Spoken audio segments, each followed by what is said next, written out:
నేను కంప్లీట్‌గా అమ్మాయిలాగా మారాలనే ఆశతో ముంబై వెళ్తే అక్కడ ట్రాన్స్‌జెండర్స్ కమ్యూనిటీ వాళ్ళు నాకు 2 ఆప్షన్ ఇచ్చారు. వన్ బెగ్గింగ్ కన్నా వెళ్ళాలి, లేదంటే సెక్స్ వర్క్ కన్నా వెళ్ళాలని చెప్పారు. But I don't want to do both. మా భవిష్యత్తు కోసం తను ప్రాణత్యాగం చేసింది. ఆ టైంలో నాకు ప్రపంచమంతా శూన్యంలా అనిపించింది. వాళ్ళు డిఫరెంట్ అని తెలియగానే ఇంట్లో ఉండి గెంటేస్తున్నారండి. అలా గెంటేయటం వల్ల వాళ్ళ లైఫ్‌లో ఏమైపోతున్నాయో మీరు ఒక్కసారి ఊహించగలరా? అందరికీ నమస్కారం. నేను మీ హర్షిని మేకల. ఆమె ట్రాన్స్ విమెన్, ఆమె మోడల్, ఆమె ఆర్టిస్ట్, ఆల్సో ఆమె సోషల్ యాక్టివిస్ట్. నా పేరు పక్కన ఈ 3 రావటానికి జీవితంలో చాలా కష్టాలను, చాలా అవమానాలను, ఎదురు దెబ్బలను, భయంకరమైన హింసలను అనుభవించానండి. ఇవన్నీ అంత సామాన్యంగా నాకేం రాలేదండి. మోడలింగ్ చేయడానికి ఎన్ని కష్టాలు పడ్డానో, ఎన్ని అవమానాలు పొందానో, అదేవిధంగా ఎంఎన్సీలో హెచ్ఆర్‌గా జాబ్ చేయడానికి ఎన్ని కష్టాలను, ఎన్ని అవమానాలను, ఎన్ని ఎదురు దెబ్బలను, ఎన్ని హింసలను అనుభవించానో, ఇప్పుడు ట్రాన్స్ కమ్యూనిటీ కోసం సోషల్ యాక్టివిస్ట్‌గా నేను పనిచేస్తున్నందుకు కూడా అన్నీ ఎదురు దెబ్బలను అనుభవిస్తున్నానండి. మీకందరికీ నేను జోస్టాక్ ఫస్ట్ టాక్‌లో నా బాల్యం గురించి కొన్ని షేర్ చేసుకున్నాను. చెప్పలేనన్ని కొన్ని ఇంపార్టెంట్ విషయాలు ఈరోజు మీతో షేర్ చేసుకోవాలనుకుంటున్నానండి. మీ అందరికీ తెలిసిన విషయమే, బల్స్పాడ్ అనే చిన్న పల్లెటూరులో పుట్టానండి. ఆ పల్లెటూరులో ఎవరికీ ఎటువంటి నాలెడ్జ్ ఉండదండి. యాజ్ ఎ ట్రాన్స్‌జెండర్స్ ఉంటారు సొసైటీలో. వాళ్ళది లైఫ్, వాళ్ళకి కూడా దేవుడిచ్చిన లైఫ్ అనేది కూడా తెలియని ఈ అయోమయ స్థితిలో బ్రతికే జనాలు చాలామంది ఉన్నారు. అలాంటి పల్లెటూరులో ఈవెన్ నాకు కూడా తెలీదండి. ఆ చిన్నప్పుడు నాకున్న ఫీలింగ్స్, నాకున్నటువంటి ఆ లక్షణాల వల్ల వన్స్ అపాన్ ఎ టైమ్ ప్రపంచంలో అందరికన్నా నేను ఒక్కదాన్నే డిఫరెంట్‌గా పుట్టానేమనే భయంతో నేను కూడా ప్రతిరోజు ఏడుస్తూ జీవితాన్ని గడుపుతూ ఉండేదాన్నండి. అదే కష్టాలు, అదే అవమానాలు, భయం, ఆందోళనతోనే నేను చైల్డ్‌హుడ్ కంప్లీట్ చేసేసి నేను యవ్వన స్టేజ్‌లోకి అడుగుపెట్టానండి. 10th క్లాస్ కంప్లీట్ అయ్యి ఇంటర్‌లో జాయిన్ అయ్యాను. సో, ఆ టైంలో నేను కంప్లీట్ ఫీమేల్‌గా మారాలని ఆశ, కోరిక పుట్టింది. ఎందుకంటే ప్రతి వ్యక్తికి కూడా మనకి కోరికలొచ్చేది ఆ ఏజ్‌లోనే. మనకొక జనరల్ నాలెడ్జ్ అనేది ఏర్పడుతుంది ఆ ఏజ్‌లో. For example అమ్మాయిలకైనా, అబ్బాయిలకైనా యవ్వనంలోకి అడుగుపెడతాం. యవ్వనంలోకి అడుగుపెట్టగానే వాళ్ళేంటి, వాళ్ళకి కావాల్సిందేంటి, వాళ్ళ ఐడెంటిఫికేషన్ ఏంటి అనేది ఒక ఐడియా వస్తుంది. నాకు కూడా ఆ ఏజ్‌లోనే 14, 15 ఇయర్స్ ఏజ్‌లో నేను కంప్లీట్‌లీ డిసైడ్ అయ్యాను. I was strucked in a wrong body.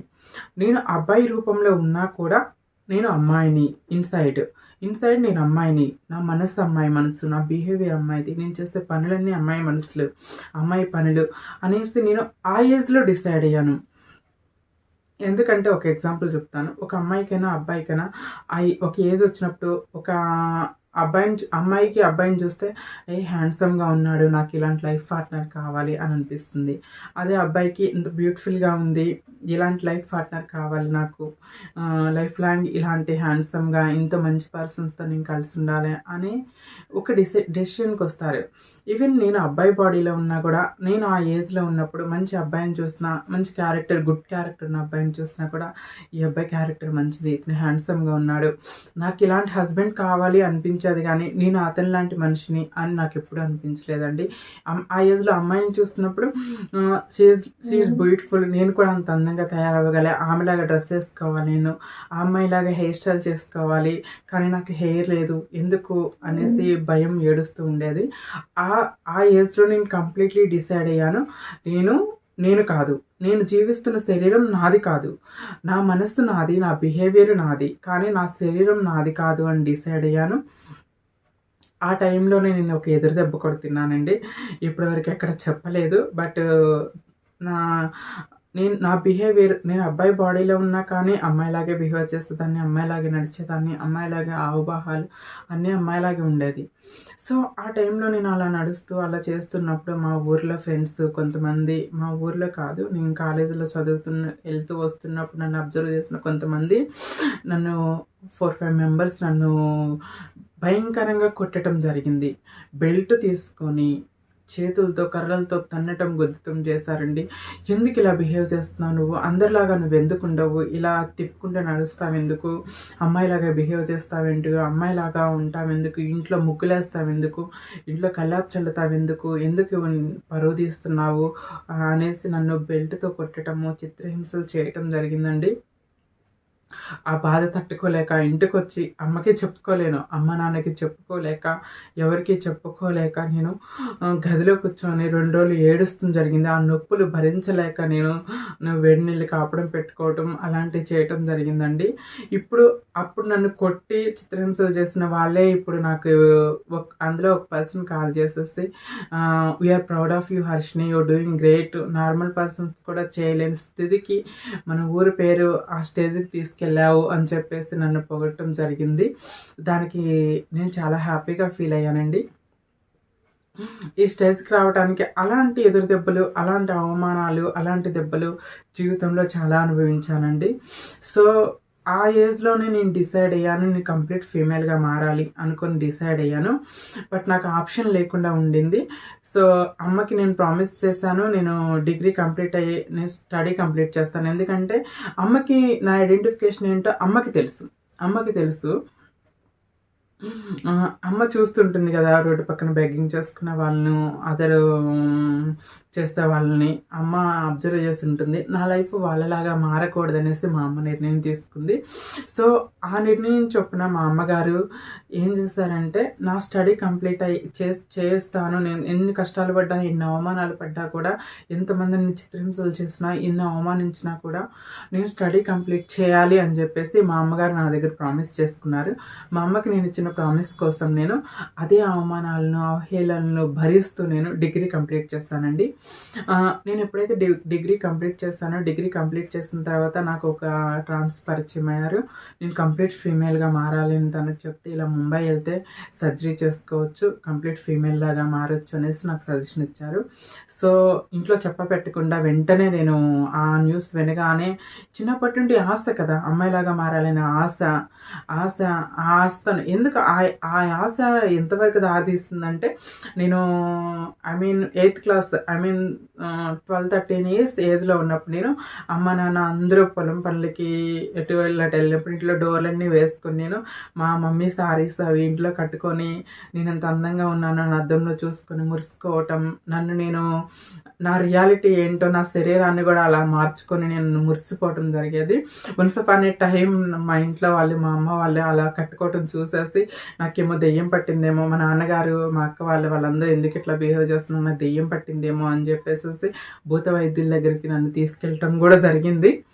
So, అంత చిన్నప్పటి నుండి అంత డీప్‌గా నేను అమ్మాయిలాగా మారాలని, కంప్లీట్ ఫీమేల్‌లా ఉండాలని నా కోరిక. ఆమె చెప్పిన దానికి ఆశలొచ్చేస్తాయి. ఆమె చెప్పగానే ఇంకా ఆశలొచ్చేసి నేను వెంటనే కంప్లీట్ ఫీమేల్ సర్జరీ చేసుకొని కంప్లీట్ అమ్మాయిలాగా మారాలనే ఆశతో నేను ముంబై ప్రయాణం చేస్తానండి. ఇంట్లో చెప్పకుండా, ఎవరు చెప్పకుండా ముంబై వెళ్ళటం జరిగింది. ముంబై వెళ్ళానండి. కానీ కమ్యూనిటీ వాళ్ళకి అప్పటికీ ట్రాన్స్‌జెండర్స్‌కి జాబ్స్ కానీ, వీటి కానీ అంత నాలెడ్జ్ లేకుండే.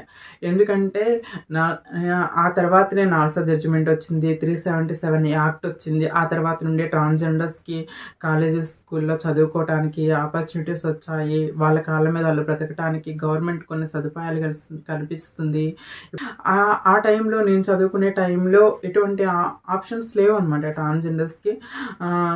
Only 2 options. ఒకటి బెగ్గింగ్ చేయటం, సెకండ్ వచ్చేసి పడుపు వృత్తి అలాంటి పనులు చేయటం. సో, నేను కంప్లీట్‌గా అమ్మాయిలాగా మారాలనే ఆశతో ముంబై వెళ్తే అక్కడ ట్రాన్స్‌జెండర్స్ కమ్యూనిటీ వాళ్ళు నాకు 2 ఆప్షన్ ఇచ్చారు.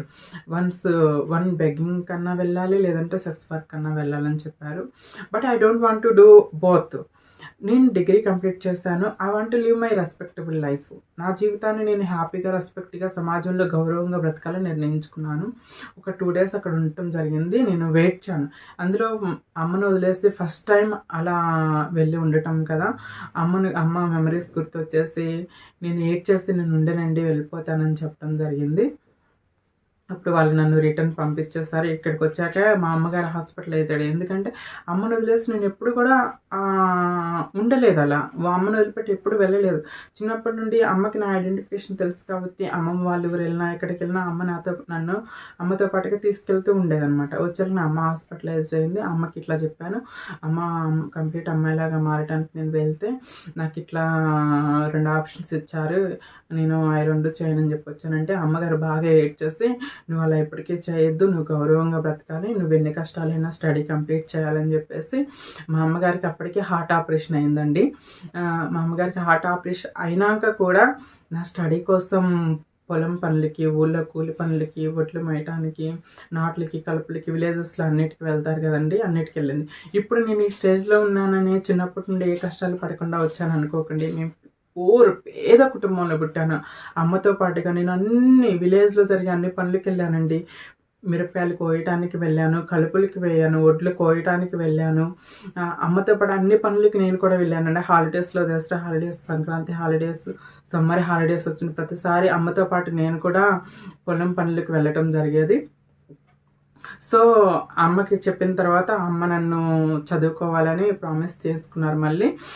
సో, నేను MA economics Acharya Nagarjuna university campus సీట్‌లో ఎంహెచ్ఆర్ఎం ప్లస్ ఎంఏ ఎకనామిక్స్ రెండిటికి అడ్మిషన్స్ పెడితే నాకు free seat MA economics free seat రావడం జరిగింది నాగార్జున యూనివర్సిటీ క్యాంపస్ సీట్‌లో. అమ్మ నన్ను చదివించడం కోసం పొలం పనులకి, ఆ పనులకి వెళ్ళి నన్ను చదివించేవాళ్ళు. ఈవెన్ యూనివర్సిటీలో కూడా నేను అడ్జస్ట్ అవ్వలేకపోయేదాన్ని. ఇన్‌సైడ్ నేను ఫీమేల్, బట్ నేను అబ్బాయి బట్టల్లోనే ఉండేదాన్ని కాబట్టి నేను బాయ్స్ హాస్టల్‌లో ఉండటం జరిగేది. బాయ్స్ హాస్టల్‌లో కూడా చాలా ఇబ్బంది పడేదాన్నండి. భయంకరమైన ర్యాగింగ్ జరిగేది. ఆ యూనివర్సిటీస్‌లో ర్యాగింగ్స్ ఎలా ఉంటాయో మీకు తెలుసు. సో, నా బిహేవియర్ అమ్మాయిలాగా ఉండటము, అమ్మాయిలాగా బిహేవ్ చేసేదాన్నని భయంకరంగా అబ్బాయిలు కానీ చాలామంది ర్యాగింగ్ చేస్తారు. సీనియర్స్ ర్యాగింగ్ చేసేవారు.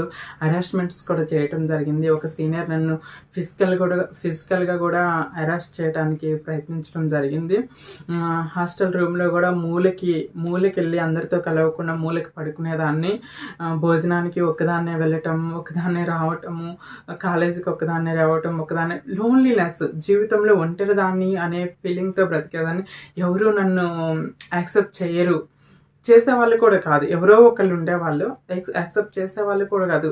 అవమానించేవాళ్ళు, హేళన చేసేవాళ్ళు, ఎగతాళి చేసేవాళ్ళు ఎక్కువ ఉన్నారు కానీ అర్థం చేసుకొని చెదరించేవాళ్ళు లేకపోయేది. ఆ స్థితిలో ఓన్లీ నన్ను నన్నుగా ప్రేమించింది మా అమ్మ మాత్రమేనండి. ఆ స్టేజ్‌లో మా అమ్మ ఇట్లా కష్టాలు పడుతూ నేను post graduation MA economics complete చేశాను. కంప్లీట్ చేశాక ఏ కాలేజ్‌లో అయితే నేను డిగ్రీ కంప్లీట్ చేశానో మా ఊర్లో శ్రీమతి గంటాల శకుంతలమ్మ కాలేజ్. ఆ కాలేజ్‌లో ఎకనామిక్స్ లెక్చరర్‌గా జాయిన్ అయ్యాను నేను. సో, ఎందుకంటే నాకు అప్పుడు వేరే ఆప్షన్ లేకుండా పోయింది. అవుట్ ఆఫ్ వెళ్ళి నేను కంప్లీట్ ఫీమేల్ లాగా మారి జాబ్ చేసుకొని బ్రతకాలి అనే ఆశ ఉండేది. బట్ నాకు జాబ్ ఆపర్చునిటీస్ ఇచ్చేవాళ్ళు లేకుండా పోయారు. జాబ్ ఇచ్చేవాళ్ళు లేరు. నాకు అంత నాలెడ్జ్ కూడా లేకుండా ఉంది. సొసైటీలో ట్రాన్స్జెండర్స్కి ఏం జాబులు ఉంటాయి, బయట ప్రపంచం కూడా నాకు అంతగా తెలియకుండా పోయేది. ఒంటరి జీవితం అలవాటైపోయి అదే కాలేజీలో నేను లెక్చరర్గా 1 year చదివానండి. ఆ స్టేజ్లో నా జీవితంలో అట్లా సాగిపోతుంది. అమ్ముంటే చాలు ప్రపంచంలో, ఇంక ప్రపంచంలో నాకెవరూ అవసరం లేదు, అమ్మతో జీవితం సాగిచ్చేద్దాము, అమ్మున్నంత కాలం అమ్మతో ఉందాం. ఎందుకంటే నన్నుగా అమ్మ ప్రేమించింది కదా, అమ్మతో ఉంటే చాలు, ప్రపంచంలో దేన్నైనా జయించవచ్చు అమ్ముంటే. పోన్లేంటి ఇదేముందిలేండి, నేను ఈ డిస్క్రిమినేషన్ నేను ఫేస్ చేయటం ఏముందిలే, సొసైటీలో అవమానాలు, అవహేళన నాకేంటి, ఎవరితో నాకేంటి, అమ్మతో నేను గడిపేద్దాం హ్యాపీగా అని నిర్ణయించుకొని కాలేజీ లెక్చరర్ జాబ్స్ అమ్మతో గడుపుతూ ఉండేదని. ఆ టైంలోనే మా అమ్మగారు చనిపోవటం జరిగింది. సమ్ టైమ్స్ అనిపిస్తుంది మా కోసమే మా అమ్మ చనిపోయిందేమో. నాకు ఇద్దరు అక్కలు ఉన్నారండి. అక్కలిద్దరికి అమ్మ కష్టపడి కూలి పనులు చేసి మ్యారేజ్ చేసింది. తమ్ముడు ఉండేవాడు. తమ్ముడిని నన్ను ఇద్దరిని చదివించడం కోసం పోరాటం చేసి మా అమ్మకి మేము చిన్నగా ఉండగానే హార్ట్ ఆపరేషన్ జరిగింది. డాక్టర్స్ ఏం పనులు చేసుకోకూడదని చెప్పారు. అయినా కూడా మమ్మల్ని చదివించడం కోసం, మా భవిష్యత్తును తీర్చిదిద్దడం కోసం మా అమ్మగారు బరువులు మోసి అన్ని పనులు చేసి మా భవిష్యత్తు కోసం తను ప్రాణత్యాగం చేసింది. ఆ టైంలో నాకు ప్రపంచమంతా శూన్యంలా అనిపించింది. ఏం చేయాలో తెలియని పరిస్థితి, అయోమయం, గందరగోళ స్థితి. అంటే నన్నుగా ప్రేమించింది అమ్మ మాత్రమే. చిన్నప్పటి నుండి అమ్మను వదిలిపెట్టి ఒక్కరోజు కూడా ఉండలేను నేను. జీవితాంతం అమ్మ లేకుండా బ్రతకాలి. ఈ ప్రపంచం నన్ను బ్రతకనిస్తుందా? చిన్నప్పటి నుండి ఈ అవమానాలను భరిస్తూ అవహేళనలు, దెబ్బలాటలు, కొట్లాటలు, సొసైటీలో డిస్క్రిమినేషన్, హరాస్మెంట్స్ను భరిస్తున్న నేను అమ్మ ప్రేమ కోసమే బ్రతుకున్నాను. ఇప్పుడు ఆ అమ్మ ప్రేమ కూడా నాకు దూరం అయిపోయింది. ఈ ప్రపంచంలో నేను బ్రతకలేను అనిపించిందండి. ఈ ప్రపంచంలో బ్రతకలేనేమో అనిపించి ఆ టైంలో నేను సూసైడ్ అటెంప్ట్ చేశాను. చచ్చిపోదామని నిర్ణయించుకున్నాను. ఆ తర్వాత నా అన్న, తమ్ముడు, అక్క వీళ్ళు నన్ను సేవ్ చేయటం జరిగింది. అరౌండ్ 6 to 7 months వరకు నేను కంప్లీట్ డిప్రెషన్లోనే ఉన్నాను. అమ్మ మెమరీస్తో కంప్లీట్ డిప్రెషన్లో చనిపోయే స్టేజ్కి వచ్చాను. అందరూ నేను చనిపోతాను అనుకున్నారు. బట్ దేవుడు నన్ను ఎందుకు బ్రతికించాడో, అమ్మ బ్లెస్సింగ్స్ నన్ను ఈ స్టేజ్కి తీసుకురావాలని నిర్ణయించుకున్నారో తెలీదు. సర్వైవ్ అయిపోయాను, నేను బ్రతికాను. దాని తర్వాత I have taken some responsibilities. అమ్మ పోయిన తర్వాత అమ్మ బాధ్యతలు, రెస్పాన్సిబిలిటీస్ నేను తీసుకోవడం జరిగింది. అక్క వాళ్ళిద్దరికీ పెళ్ళైపోయి అత్తవారింట్లో ఉన్నారు. మా పెద్దక్క బావగారు చనిపోవటం వల్ల అక్క మాతోనే ఉంటారు. ఆ రెస్పాన్సిబిలిటీ. మా తమ్ముడు చిన్నపిల్లాడు చదువుకుంటున్నాడు ఇంజనీరింగ్. సో అట్లానే ఉంటే జీవితం ముందుకెళ్ళదని చెప్పేసి కొంతమంది ఫ్రెండ్స్, రిలేటివ్స్ సజెషన్స్ చెప్పారు. ప్లేస్ మారితే కొంచెం మైండ్ డైవర్ట్ అవుతుందని ప్లేస్ మారటం జరిగింది. నేను ఇంకా వేరే స్టేట్ వెళ్ళి జాబ్ చేస్తూ ఫ్యామిలీకి కొంచెం సపోర్ట్గా నిలవాలని నేను నిర్ణయించుకున్నాను. ఆ టైంలో ముంబైలో ఒక ఎన్జిఓ రన్ చేస్తారు, ట్రాన్స్జెండర్ పర్సన్, చాందిని హాజీ అనే ఆమె పేరు. చాలా మంచి వ్యక్తి. ఆమెకి నేను అప్రోచ్ అవ్వడం జరిగింది. గురూజీ ఇలా నేను పోస్ట్ గ్రాడ్యుయేషన్ కంప్లీట్ అయిపోయాను, ఎంఏ ఎకనామిక్స్ కంప్లీట్ అయిపోయింది, కాలేజ్ లెక్చరర్గా చేస్తున్నాను. బట్ నేను కంప్లీట్ అమ్మాయిలాగా మారాలనుకుంటున్నాను, వచ్చి మీ కమ్యూనిటీతో ఉండాలనుకుంటున్నాను అని చెప్పి అడిగితే, అమ్మ నువ్వు ఇంత చదువుకున్నావు కాబట్టి నీకు ఒక ఎన్జిఓ రన్ చేస్తున్నాం మేము, త్రివేణి సమాజ్ వికాస్ కేంద్ర అని ఒక ట్రాన్స్జెండర్స్ ఎన్జిఓ రన్ చేస్తారు వాళ్ళు. ఈ ఎన్జిఓలో నీకు ఒక జాబ్ ఇస్తాము, నువ్వు రామని చెప్పారు. అప్పుడు కంప్లీట్ ఫీమేల్గా మారి ట్రాన్స్జెండర్గా నా లైఫ్ అక్కడి నుండి స్టార్ట్ అయింది. నేను త్రివేణి సమాజ్ వికాస్ కేంద్రంలో స్టార్టింగ్ ఓఆర్డబ్ల్యూ జాబ్లో జాయిన్ అయ్యాను. 1 year ఆ జాబ్ చేస్తూనే వాళ్ళతో ఉంటూ కొంచెం అడ్జస్ట్ అవ్వలేక నేను సపరేట్గా హౌస్ తీసుకొని కంప్లీట్ అమ్మాయిలాగా ఉండి కొంచెం ఇంటికి మనీ పంపిస్తూ కొంచెం మనీ సేవ్ చేస్తూ జాబ్ చేస్తున్నాను. అదే ఆఫీస్లో ప్రాజెక్ట్ మేనేజర్గా నాకు ప్రమోషన్ వచ్చింది. ప్రాజెక్ట్ మేనేజర్గా కూడా కొంతకాలం జాబ్ చేశాను. కొంతకాలం జాబ్ చేస్తూ ఇంకొంచెం మనీ సేవ్ చేస్తాను. సో ఆ ఎన్జిఓ నుండి ఇంకొక ఎన్జిఓకి నాకు ఆఫర్ వచ్చింది. సేవానికేతన్ అని క్రిస్టియన్ మిషనరీ వాళ్ళది. అందులో కమ్యూనిటీ కోఆర్డినేటర్గా, అది కూడా ఒక ఎన్జిఓ సోషల్ వర్క్ అనమాట. అందులో కొంతకాలం జాబ్ చేస్తే నేను మనీ సేవ్ చేసుకొని నేను ఆ టైంలో నిర్ణయించుకున్నాను, నేను పోస్ట్ గ్రాడ్యుయేషన్ చేస్తాను. ట్రాన్స్జెండర్స్ అంటే ఓన్లీ ఎన్జిఓస్లోనే జాబ్ కాదు, కార్పొరేట్ సెక్టార్లో కూడా జాబ్ చేయగలరు. If I will go corporate sector, నేను కార్పొరేట్ సెక్టార్లోకి వెళ్ళానే అనుకో, నాకు హెల్త్ ఇన్సూరెన్స్ వస్తుంది, ఎవ్రీ ఇయర్ శాలరీ హైక్ వస్తుంది, లైఫ్ అనేది సెటిల్ అవుతుంది అనేసి ఒక ఆలోచన నాకు వచ్చింది. సో నేను కార్పొరేట్ సెక్టార్ షిఫ్ట్ అవ్వాలనుకున్నా. సో నా డాక్యుమెంట్స్ అన్నీ మెయిల్ నేమ్తోనే నా స్టడీ మొత్తం కంప్లీట్ అయింది. బట్ నాకేమో ఫీమేల్ నేమ్తో ఈ ఆధార్ కార్డ్, పాన్ కార్డు నేను చేంజ్ చేసుకున్నాను. Aadhaar card, pan card, voter ID వచ్చేస్తాయి. సో నేమ్ చేంజ్, జెండర్ చేంజ్కి నాకు సర్టిఫికేట్ కావాలి. సో ఇట్లా మనీ సేవ్ చేశాను. ఇంకొంచెం మనీ నేను అప్పులు చేసేసి ఇంట్రెస్ట్కి కొంచెం మనీ తీసుకొని నేను 2016లో ఢిల్లీ డాక్టర్ నరేంద్ర కౌశిక్ గారి దగ్గర కంప్లీట్ ఫీమేల్ సర్జరీ చేయించుకోవడం జరిగింది. ఆ సర్జరీ అయిన తర్వాత డాక్టర్ నాకు సర్టిఫికేట్ ఇచ్చాడు. She mentally, physically female. ఆమె ఇంకా ఆల్ డాక్యుమెంట్స్ మీద జెండర్ ఫీమేల్ అని పెట్టుకోవచ్చు అనేసి డాక్టర్ నాకు సర్టిఫికేట్ ఇచ్చాడు. I feel better. ఎందుకంటే నేను చదువుకున్నాను కాబట్టి ఆ సర్జరీ చేయించుకోగలిగాను, నా లైఫ్ని మార్చుకోగలిగాను. చాలామంది ట్రాన్స్జెండర్స్ చదువులేక, ఇంట్లో పేరెంట్స్ సపోర్ట్ చేయక, వాళ్ళు డిఫరెంట్ అని తెలియగానే ఇంట్లో ఉండి గెంటేస్తున్నారండి. అలా గెంటేయటం వల్ల వాళ్ళ లైఫ్లో ఏమైపోతున్నాయో మీరు ఒక్కసారి ఊహించగలరా? దయచేసి ప్రతి ట్రాన్స్ని, ఎల్జిబిటిక్యూఐ కన్నా ప్రతి ట్రాన్స్ యొక్క తల్లిదండ్రులకి నేను చేతులెత్తి నమస్కరిస్తున్నా. అలా మీ పిల్లల్ని ఎప్పుడు ఇంట్లో ఉండి గెంటేయొద్దు. మీరే వాళ్ళ జీవితాన్ని తీర్చిదిద్దాలండి. ఎందుకంటే మా అమ్మ కష్టపడి ప్రాణత్యాగం చేసిన వాళ్ళు చదివించింది కాబట్టి ఈ స్టేజ్లో ఇప్పుడు నేను గౌరవంగా జాబ్ చేసుకోగలుగుతున్నాను, గౌరవంగా బ్రతకగలుగుతున్నాను, హ్యాపీగా ఉండగలుగుతున్నాను. అదే మీరు మీ పిల్లల్ని గెంటేయటం వల్ల వాళ్ళు ఏమవుతున్నారో ఒక్కసారి ఊహించగలరా? మీరు రోడ్డు పక్కన బెగ్గర్స్గా తయారవుతున్నారు. నైట్ రోడ్ల మీద సెక్స్ వర్కర్గా మారుతున్నారండి. మీ రక్తం 9 మాసాలు మోసి మీరు కన్నా మీ బిడ్డలు అలా బ్రతకడం మీకు ఆనందమా? కాదు కదా.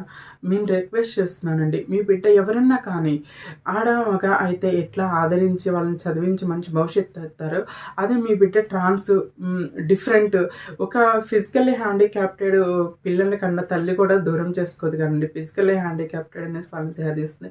అలాగే మెంటలీ డిఫరెంట్ అనుకునేసి చేరదీయండి, వాళ్ళ చదువు చెప్పించండి, వాళ్ళ భవిష్యత్తును తీర్చిదిద్దామని ప్రతి ట్రాన్స్ తల్లిదండ్రులకి నేను ఈ జోస్టాక్ తరపు నుండి పాదాభివందనం చేస్తూ రిక్వెస్ట్ చేస్తున్నానండి.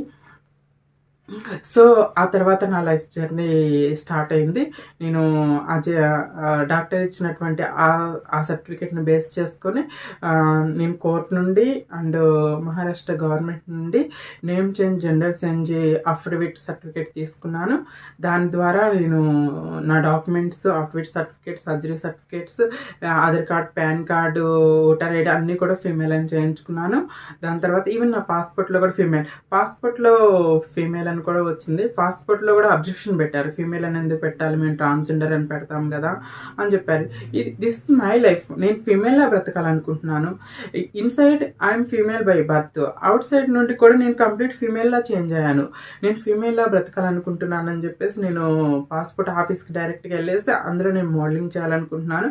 నా పాస్పోర్ట్లో ఫీమేల్ అని ఉంటే నేను ఇంటర్నేషనల్ మోడలింగ్లో ఫీమేల్స్తో పాటు పార్టిసిపేట్ చేయొచ్చు అని చెప్పేసి నేను పాస్పోర్ట్ కూడా ఫీమేల్ అని చెప్పి తీసుకోవడం జరిగింది. దాని తర్వాత ఎన్జిఓస్ జాబ్ చేస్తూనే బెటర్ లైఫ్ కోసం నేను కార్పొరేట్ సెక్టార్స్లో చాలా కంపెనీస్లో ఇంటర్వ్యూస్కి వెళ్ళటం జరిగింది. చాలా కంపెనీస్ రిజెక్ట్ చేశాయి, ట్రాన్స్జెండర్స్కి జాబులు లేవమ్మా మీకేమిస్తుంది.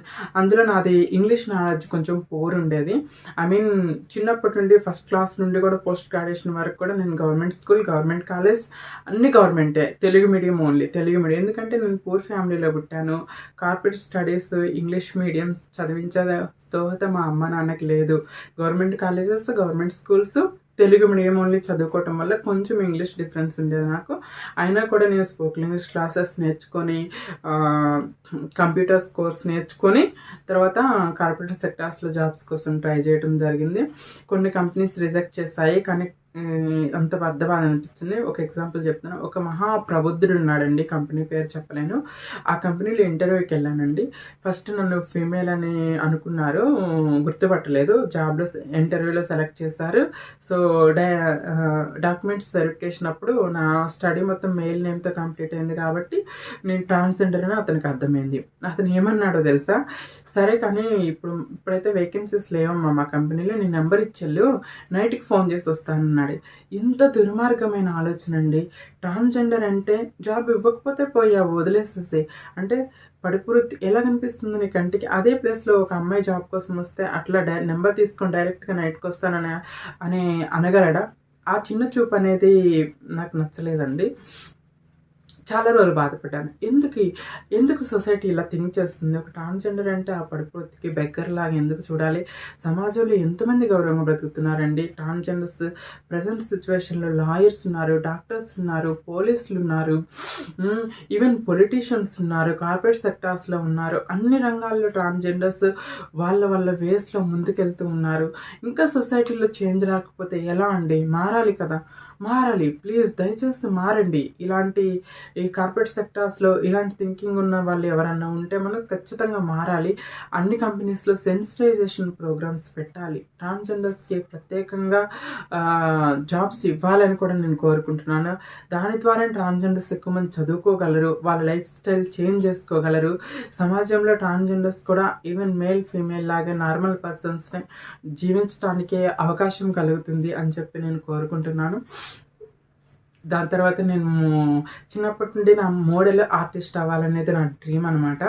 సో, చిన్నప్పుడు నేను చిన్నగా ఉన్నప్పుడు మూవీస్ చూస్తున్నప్పుడు మీనా గారి యాక్టింగ్, వెంకటేష్ గారి యాక్టింగ్ నాకు బాగా ఇష్టం. మీనా గారిని, ర్యాంప్ చేసే వాళ్ళని, సౌందర్య గారిని వీళ్ళని చూసినప్పుడు నేను కూడా పెద్దయ్యాక నేను అలా స్క్రీన్ చూసుకోవాలి, మోడలింగ్ చేయాలనేసి చిన్న డ్రీమ్ ఉండేది నాకు. సో, 2018లో మిస్ ట్రాన్స్ క్వీన్ ఇండియా 2018 పోటీలు జరుగుతున్నాయి.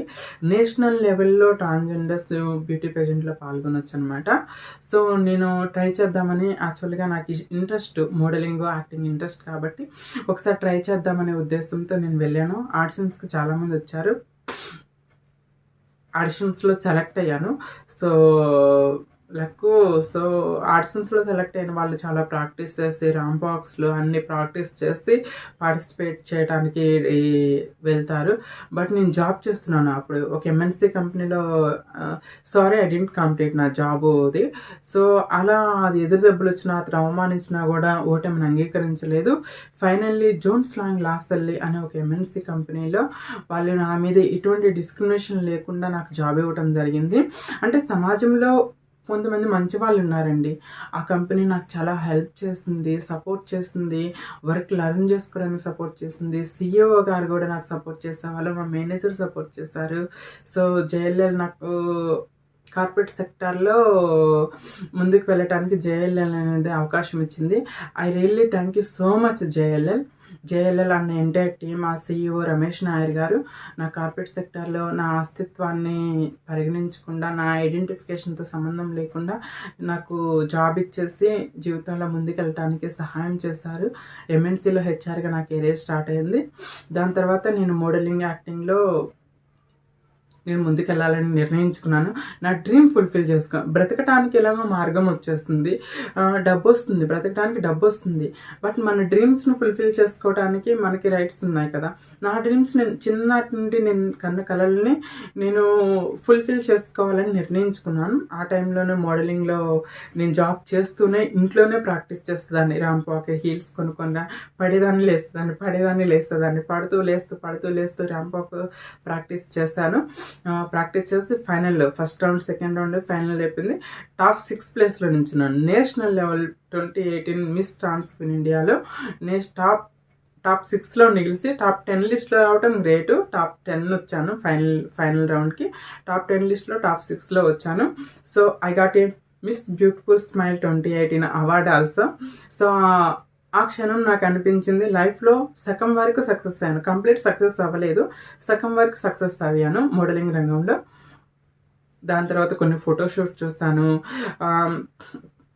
అక్కడ మహారాష్ట్ర గవర్నమెంట్ న్యూస్ పేపర్లు కానీ, న్యూస్ ఛానల్స్ కానీ చాలా నా గురించి పబ్లిష్ చేస్తుంది. బట్ మన ఆంధ్ర, తెలంగాణ ప్రజలకు నా గురించి తెలియకపోవటం. సో, నేను నా కెరీరు ఎక్కడ పుట్టి పెరిగాను, ఎక్కడ పోగొట్టుకున్నామో అక్కడే వెతుక్కోవాలి కదండి. ఎక్కడ పుట్టి పెరిగాను, నేను ఆంధ్రాలో పుట్టి పెరిగాను. నా తెలుగు భాషలో నేను ప్రావీణ్యం చేసుకోవాలి, హోమ్ టౌన్ షిఫ్ట్ అవ్వాలనుకున్నాను. అందులో లాంగ్ కూడా అయింది. అక్క వాళ్ళు, తమ్ముడు వాళ్ళు రావాలన్నా, వెళ్ళాలన్నా, నాకు కూడా హెల్త్ ఇష్యూస్ ఏమైనా వచ్చినా ఫ్యామిలీ దగ్గరగా ఉంటుందనే ఉద్దేశంతో నేను ఇంకా ముంబై నుండి హైదరాబాద్కి షిఫ్ట్ అవ్వడం జరిగింది. హైదరాబాద్ షిఫ్ట్ అయిపోయిన తర్వాత నేను ఆర్టిస్ట్గా నా కెరీర్ స్టార్ట్ చేయాలని నేను నిర్ణయించుకున్నాను. ఆర్టిస్ట్గా నా కెరీర్ స్టార్ట్ చేసడానికి స్టార్టింగ్ నేను థియేటర్ షో చేయటం జరిగింది. సో డైరెక్టర్ అమాన్ అహ్మద్ గారి డైరెక్షన్లో నేను బద్లావ్ అనే ఒక హిందీ థియేటర్ షో చేశాను. లామాకాన్లో, ఫినిక్స్లో కొన్ని థియేటర్ షోస్ చేశాను. దాని తర్వాత నేను ఇంకా ఆర్టిస్ట్గా యాక్టింగ్ నేర్చుకున్నాను. ఆ థియేటర్ షోస్లోనే అహ్మద్ గారి దగ్గర నేను యాక్టింగ్ నేర్చుకున్నాను. నా బ్యాక్గ్రౌండ్ ఏం లేదు కదండి, నేనేమి ఆర్టిస్ట్ కుటుంబం నుండి రాలేదు, పెద్ద యాక్టర్స్కి ఏమి కాదు, మా బ్యాక్గ్రౌండ్ ఏమి లేదు. అయినా కూడా కష్టము, అవకాశాలు రావటం సినిమా ఇండస్ట్రీలో ఎంతోమంది అవకాశాల కోసం ఎదురు చూస్తున్నారు. అందులో ట్రాన్స్ అయిన నాకు డిస్క్రిమినేషన్ ఫేస్ చేస్తూ అవకాశాలు రావటం చాలా కష్టం. అయినా కూడా ఆ అవమానాలను, ఆ ఎదురు దెబ్బలు తలుగుతున్నా కూడా వాటిని అన్ని ఎదిరిస్తూ ప్రయత్నిస్తున్నాను. సో కొన్ని సినిమాలు చేయటం జరిగింది. నేను వర్షం కురిసిన రాత్రి అనే ఒక థ్రిల్లర్ మూవీలో సెకండ్ లీడ్ హీరోయిన్గా చేశాను. మూవీ కంప్లీట్ అయిపోయింది, ఇప్పుడు డబ్బింగ్ జరుగుతుంది, త్వరలో రాబోతుంది. అండ్ జెమినీలో ఆఫ్టర్నూన్ 1:30కి వస్తుంది అంతులేని కథ సీరియల్. ఆ సీరియల్లో హీరోయిన్ ఫ్రెండ్గా చేశాను. ఇంకొక మూవీ వస్తుంది కృష్ణలంక అని సురేష్ ప్రొడక్షన్లో త్వరలో రిలీజ్ అవబోతుంది. ఆ మూవీలో సిఐడి ఆఫీసర్ క్యారెక్టర్ చేశాను. ఇంకా 2 to 3 మూవీస్ ఉన్నాయి, అప్కమింగ్ మూవీస్ నావి. ప్రాజెక్ట్స్ కన్ఫర్మ్ అయ్యి షూటింగ్స్ వస్తున్నాయి. త్వరలో మీ అందరూ నన్ను ఆదరించాలని, నన్ను ముందుకు నడిపించాలని, ఈ సొసైటీలోని డిస్క్రిమినేషన్ పోవాలని నేను కోరుకుంటున్నాను. దాని తర్వాత నాలాంటి ఆ టైంలోనే లాక్డౌన్ వచ్చింది. కోవిడ్-19లో ఎంతోమంది చనిపోతున్నారు. కమ్యూనిటీ వాళ్ళకి బ్రతుకు తెరువు లేక చాలా కష్టాలు అనుభవిస్తున్నారు. సో నేను సోషల్ యాక్టివిస్ట్గా మారి ఒక సేవ చేయాలి. నేను పుట్టిన సొసైటీలో, నేను పెరిగిన సొసైటీలో నా రుణం నేను తీర్చుకోవాలని నిర్ణయించుకోవడం జరిగింది. ఆ నిర్ణయంతోనే నేను కోవిడ్లో ఉన్న పాజిటివ్ కేసెస్ ఎక్కువగా వస్తున్నా కూడా నీడీ పీపుల్కి, మెయిన్లీ ట్రాన్స్జెండర్స్ కమ్యూనిటీ పీపుల్కి కొన్ని ఎన్జిఓస్తో లక్ష్మీనారాయణ త్రిపాఠి గారు అంటూ ఇంకొంతమంది ఎన్జిఓస్ వాళ్ళు హెల్ప్ తీసుకుంటూ ట్రాన్స్జెండర్స్కి డ్రై రేషన్ డిస్ట్రిబ్యూట్ చేశాను. కోవిడ్ సిచ్యువేషన్లో వేవ్ 1లో వేవ్ 2లో కానీ ఏదైతే మా విలేజ్లో బాగా పూర్ పీపుల్కి చాలామందికి కూడా డ్రై రేషన్స్ అన్నీ కూడా నేను భయపడకుండా డిస్ట్రిబ్యూట్ చేయడం జరిగింది. ఫస్ట్ వేవ్ 1 కోవిడ్లో నేను డ్రై రేషన్ అంతా డిస్ట్రిబ్యూట్ చేసిన ఆ సమయంలో ఎంత కేర్ తీసుకున్నా కూడా నాకు కోవిడ్ పాజిటివ్ వచ్చిందండి. ఆ టైంలో నేను ఒక్కదాన్నే ఇంట్లో ఉండి సెల్ఫ్ కేర్ హోమ్ క్వారంటైన్లో నేను క్యూర్ అయ్యి మళ్ళీ కూడా నేను సెకండ్ వేవ్లో కూడా డ్రై రేషన్ అవన్నీ డిస్ట్రిబ్యూట్ చేయడం జరిగింది. సోషల్ యాక్టివిస్ట్గా ట్రాన్స్ కమ్యూనిటీకి and what ever they needs నా వంతు సహాయంగా నేను వాళ్ళకి సపోర్ట్ చేయడం జరిగింది. నేను ఈ కరోనా టైంలో చేసిన సేవలకు, సోషల్ యాక్టివిస్ట్గా కమ్యూనిటీ వాళ్ళ కోసం నేను చేస్తున్న సేవలను గుర్తించి నాకు వేదిక CCTV వాళ్ళు నేషనల్ బెస్ట్ సోషల్ యాక్టివిస్ట్ అనే అవార్డు ఇవ్వటం జరిగింది. థ్యాంక్ యూ CCTV కెమెరా వేదిక గారికి కృతజ్ఞతలు చెప్తున్నాను. ఇలాంటి అవార్డ్స్ ఇవ్వటం వల్ల ఏదో డిస్క్రిమినేషన్ లేకుండా ట్రాన్స్ కిందకి అవార్డు ఇవ్వాలి అనుకోకుండా నన్ను కూడా సమాజంలో ఒకరిగా గుర్తించి అవార్డుతో నన్ను సన్మానించి వాళ్ళు నాకు సన్మానం చేసి సత్కరించి అవార్డును బహిష్కరించడం జరిగింది. That is my first award, national best social activist అనే అవార్డు. అది నా ఫస్ట్ అవార్డు. దాని తర్వాత సాహితీ కళాసేవ సమితి వారు మహిళా కౌముది అనే అవార్డు నాకు ఇవ్వటం జరిగింది. థ్యాంక్ యూ సాహితీ కళాసేవ సమితి వాళ్ళు. దాని తర్వాత నేను ఇక్కడ హైదరాబాద్లోనే సెలబ్రిటీ ర్యాంప్ వాక్ చేయటం జరిగింది. ఆల్రెడీ నేను ముంబైలో ర్యాంప్ వాక్ షోస్ చేస్తాను, చాలా ర్యాంప్ వాక్ చేస్తాను. దాంతో హైదరాబాద్ వచ్చిన తర్వాత నేను పవన్ కళ్యాణ్ గారు ఎక్స్-వైఫ్ రేణు దేశాయి, యాంకర్ ఝాన్సీ గారు, ఇలాంటి చాలామంది సెలబ్రిటీస్తో కలిపి నేను నేషనల్ హ్యాండ్లూమ్స్ డే రోజున అభిహార ఫ్యాషన్ షోలో నేను ర్యాంప్ వాక్ చేయడం జరిగింది. సో నాకు అభిహార ఫ్యాషన్ షో వాళ్ళు కూడా ర్యాంప్ వాక్కి నాకు అవార్డు ఇవ్వటం జరిగింది. Thank you so much Abhihara fashion show గారికి. నాకు ఈ అవార్డు ఇచ్చినందుకు అభిహార గారికి నేను కృతజ్ఞతలు తెలియజేసుకుంటున్నాను. దాని తర్వాత నాకు VNR చారిటబుల్స్ ట్రస్ట్ వాళ్ళు జ్యోతిరావు పులే అవార్డు ఇవ్వటం జరిగింది. జ్యోతిరావు పులే అవార్డు తర్వాత నాకు మహిళా కౌముది అవార్డు తర్వాత నాకు సావిత్రిబాయి పులే పుట్టినరోజు సందర్భంగా నాకు విశిష్ట సేవారత్న అవార్డు ఇవ్వటం జరిగింది విఎన్ఆర్ చారిటబుల్ ట్రస్ట్ వాళ్ళకి. Thank you so much VNR charitable trust. నా సేవలను గుర్తించి నాకు విశిష్ట సేవారత్న అవార్డు ఇచ్చినందుకు మీకు చాలా కృతజ్ఞతలు. దాని తర్వాత నాటా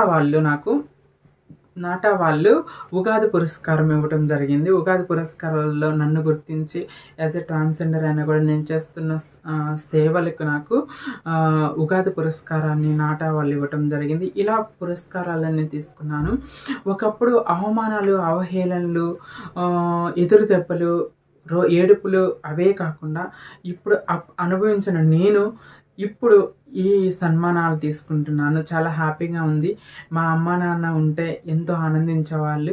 వాళ్ళు లేకపోయినా కూడా పైనుండి మా అమ్మ నాన్న బ్లెస్సింగ్స్ నాకు ఉంటాయని ఆశిస్తున్నాను. మరొకసారి నా జీవితాన్ని, నా సక్సెస్ స్టోరీని, నేను తీసుకున్న అవార్డులను, నేను పడ్డ బాధలను, నా సక్సెస్కి మూలాలను మీ అందరితో షేర్ చేసుకోవడానికి నాకు ఈ అవకాశాన్ని కల్పించినటువంటి జోస్టాక్ కృతజ్ఞతలు తెలియజేసుకుంటున్నాను. Thank you so much entire జోస్టాక్ టీమ్కి. సో అందరికీ నమస్కారం. ఉంటాను. Thank you. ఈ వీడియో పైన మీ అభిప్రాయాన్ని కింద కామెంట్స్ రూపంలో మాకు తెలియచేయండి. అలాగే ఈ వీడియోని మీ స్నేహితులకు మరియు కుటుంబ సభ్యులకు షేర్ చేయండి.